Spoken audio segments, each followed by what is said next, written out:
When we created Kosiuko 11 years ago, we only had $600 in our pockets and a huge dream to be the first Argentine jeans brand being launched worldwide. A few months later, we traveled to the States with our suitcases packed with our first collection, and after a year of asking for a chance, a named fashion producer called us and said, "Put MTV on." Britney Spears was dressed with our clothes, not only in her video, but also in the CD cover that made her famous. We've never stopped since then.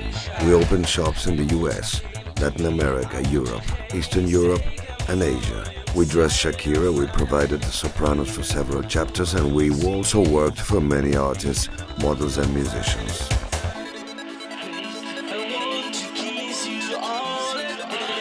In 2004, we were as restless as usual, and with one more dream, to be the first jean brand to launch a radio station. So we created KSK Radio, the first FM with a brand name. It was a very simple objective. We wanted to stop communicating for only 30 seconds with our public and to start doing it 24 hours a day. It was launched in several stages. First, we aired a TV commercial campaign and also billboards to point out that the rebel spirit of our consumers demanded a radio station that listened to them. The second part of the campaign involved a guerrilla action on the streets with the mannequins listening to the radio station in different areas of Buenos Aires. The third was an unusual billboard. When you looked at it from a distance, it seemed to be made out of sequins, associating that we were communicating a clothing brand. But when you looked at it closely, you realized that there were 6,000 real CDs, one next to the other. This is the way KSK Radio rapidly became the young people's favorite FM, and that allowed us to take one more daring step for jeans. We created a record label called KSK Records. Our first artist is called Capri, a sure proof of the Argentine glam. Its launching included a CD cover made out of a real jeans pocket and a peculiar video meant to last 5 days.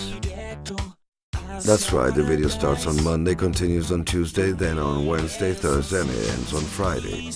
5 chapters with the same background music, for which Capri was nominated for the Latin America MTV Video Music Awards. One more time with MTV, but this time with our own artist. And what did they have the nerve to do? They decided to award Capri with the Best 2004 Latin America Independent Artist Prize. This gave us even more drive, so in January 2005 we opened the KSK Bar in Punta del Este, the hottest beach in South America. We can say 2 things, that Argentine women are extremely beautiful and that we don't have to invite our friends anymore because they drink and leave without paying. The thing is that KSK Bar was a place where everybody wanted to be, where everybody wanted to watch, and where everybody wanted to be seen. Crazy, isn't it? A radio station, a record label, and a bar for a jeans brand. But if we think it over, it's even crazier that we're still the same people who started 11 years ago with $600 in our pockets and a huge dream to be the first successful Argentine jeans brand around the world. We know that we still have a long way to go. Luckily,